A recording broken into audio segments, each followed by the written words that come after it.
Laurie Wilson, I'm a director of the club and freelance journalist. One of the problems that governments always face is trying to keep up with the pace of technological change.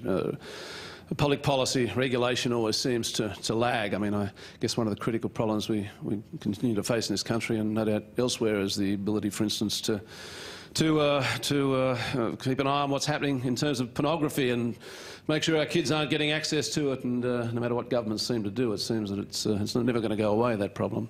So I'm wondering what advice you've got really for governments in terms of the sorts of things they need to do to, if you like, minimise that gap between their capacity and what technology demands. I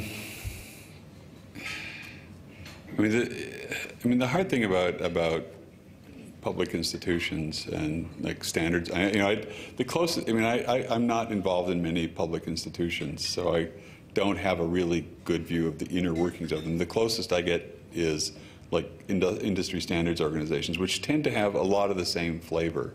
And a lot of what goes on in these is not so much that they're like intentionally slow, but because there's like a debate, and people are always have different values, and you're trying to trade them off, and of course it's always a paradox because pretty much everybody debating is actually right, and it's kind of what is it that you're trying to achieve and what are you trying to get to, and often people are sort of trying to achieve kind of the impossible, and you mentioned pornography and filtering in children, and at some level, that's fundamentally an impossible task. I mean, you can kind of help the problem.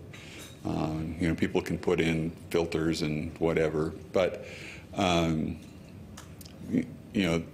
most important thing you can do, right, is teach your children.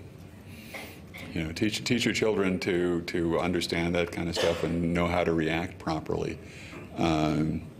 And because it sort of comes in the oddest ways. And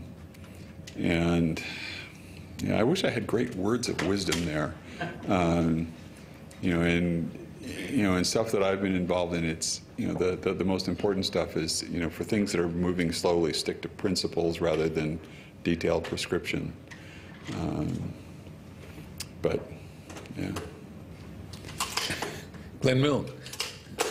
Glenn Milne from News Limited, Sunday Publications and The Australian. I'm a political journalist and I use the internet every day, but given our region I see Java jump up on my screen, but to me that's a province in Indonesia, and maybe everybody in this room knows the answer to this question, but I don't. Why did you call it Java?